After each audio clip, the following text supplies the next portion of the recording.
Hello, Emma from Blue Sky Vitality here, and I'm here to just recap the last 7 days of our Body Love Challenge.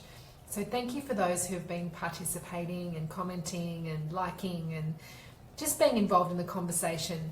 I know a lot of this stuff's actually quite personal, so I'm hoping some of you have been sort of following along behind the scenes and making some notes to yourself, writing some journaling on it, thinking about it, because often some of these things are, as I said, very personal and not things you want to necessarily talk about in public. But hopefully it started a conversation for yourself in your mind, or maybe you're talking about it with your friends. And these videos obviously are sitting here now in the Everyday Vitality group, and you can access them anytime if you want to go back and look at what's happened over the last 7 days. So I do want to quickly recap. Probably for some people, when they heard there was a Body Love Challenge, they thought that we would be doing lots of sit-ups and eating lots of low-fat yogurt and sort of the old exercise and diet stuff. And I just really wanted to show you that in a lot of ways that stuff isn't really loving our bodies, and a lot of the time it's actually kind of self-loathing. It's doing things to try and change ourselves because we're not happy with the way things are right now.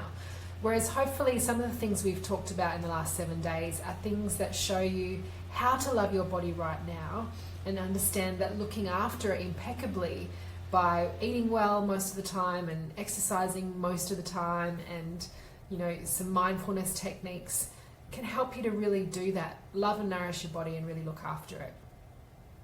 So on day 1 we talked about decluttering. And for so many of us, and this was definitely me in the past, we spend a lot of money on things to make ourselves feel better, make our bodies look better, make us look better from the outside.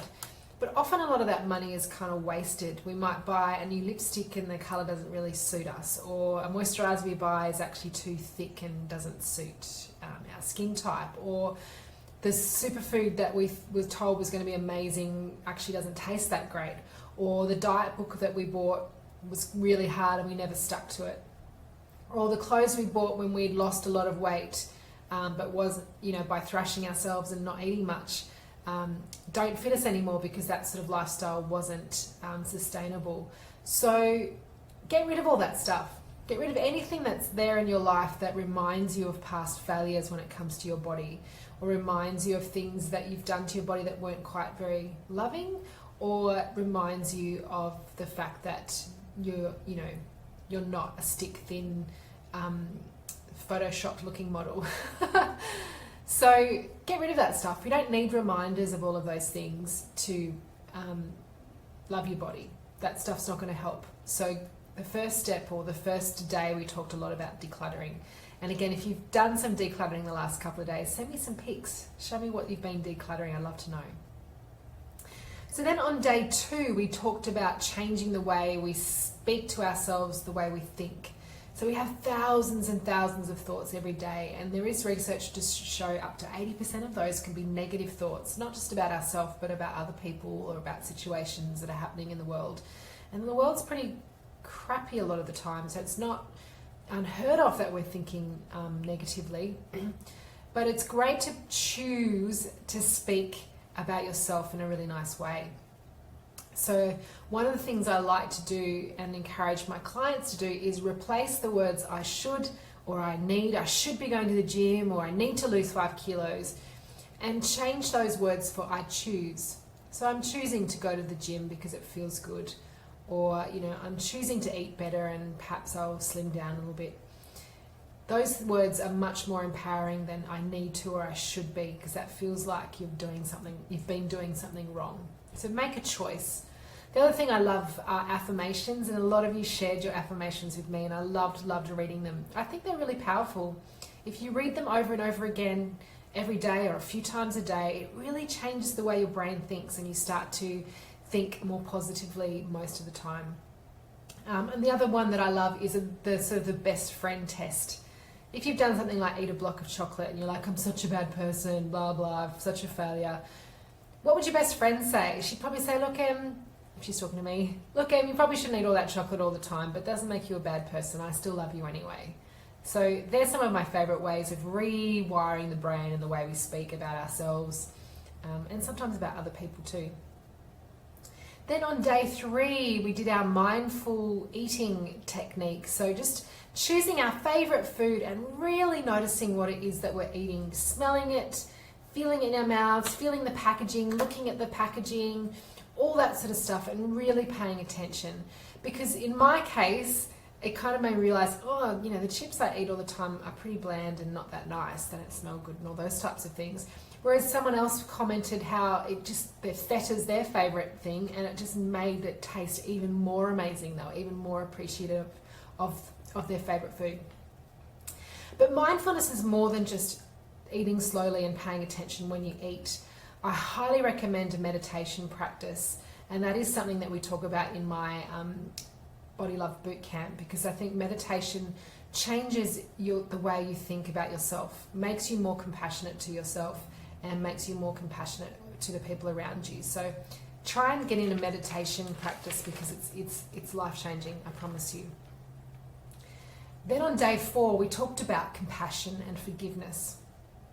So quite often we've grown up and we've had people make comments about our bodies, or we've made comments, a million comments about our bodies that haven't been very kind. We might not have treated our bodies well. We might have had other people, hopefully not, but, abuse and different things might happen. So I recommended using a forgiveness technique of writing down all the ways you've been hurt in the past in terms of your body particularly, and then for each of those situations say, I forgive you, I'm sorry, thank you, I love you. And again, it doesn't mean you're condoning those past hurts, but you're releasing them. Because if we're carrying all that stuff around with us, it makes us feel heavy, it makes us feel sad, and it makes us have those negative thoughts. So really forgiving things, not to say again that you condone them, but to release them from your body, release them from you and your mind, so that you can move forward. Then on day 5, I did talk about exercise, and I talked about movement, and it wasn't about let's go to the gym and lose 5 kilos. I gave you a list of over 50 reasons why exercise is good for you, and how it helps your health, and how it helps your mental health. And if you choose some of those reasons to exercise, then they're coming from a real idea of loving your body, as opposed to a lot of the time, I used to do it, go to the gym because you hate your body and you want it to change, and you thrash yourself at the gym and it doesn't feel good. So if you need a reminder of why exercise is great and just moving your body is important, go back to day 5 and listen to the 50 different reasons why exercise is good, and find a couple that feel positive and right for you, and move forward with those in your mind. On day 6, I talked about my favorite question, which is, will this nourish me? To remind you that everything is in context. So one of the examples I said was eating pizza can be nourishing. If you're in a situation, you might be in the middle of Italy and you're eating pizza and you're looking at the amazing scenery and you're absorbing all of that wonder and history and amazement. That's my feeling about Italy. Then that's a nourishing experience.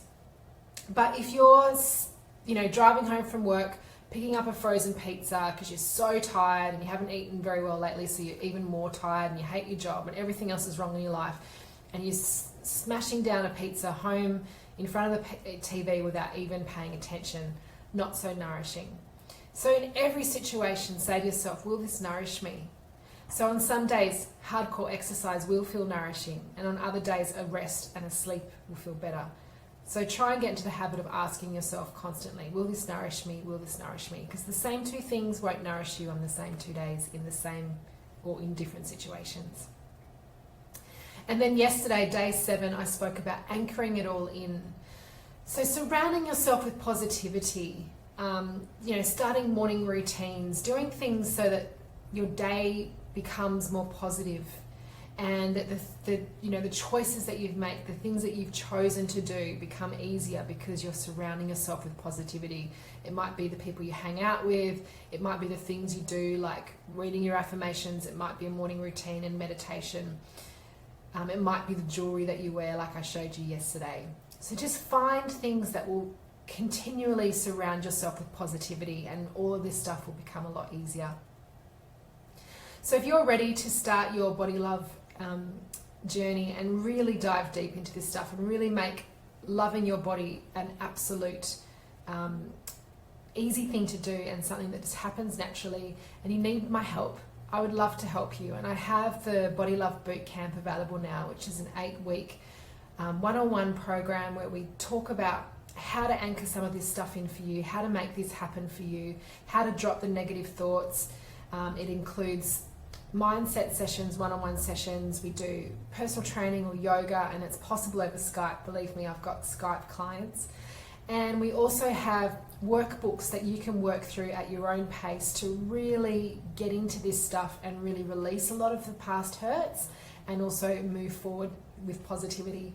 So if that sounds like something you might be interested in, please book a free Body Love consultation with me. And there's no obligation, but we can just have a chat and see if working together is right for us. And I would love to have you join me, because this stuff's really powerful. If you can let go of that kind of negative body image and let your life become one full of positivity about yourself, amazing things can happen in your life, and I would love to see that for you. So thanks again for joining me over the past 7 days. I hope you've enjoyed it. Maybe in the comments section you can write the things that you've learnt, the things that you're going to try for, to factoring into your life from now on. I'd love to know how you found the whole experience. And I'll be in and out of the group, of course. This is my group and I love it. So I look forward to seeing you again and again. And I hope you enjoy being here. Thanks again. Bye.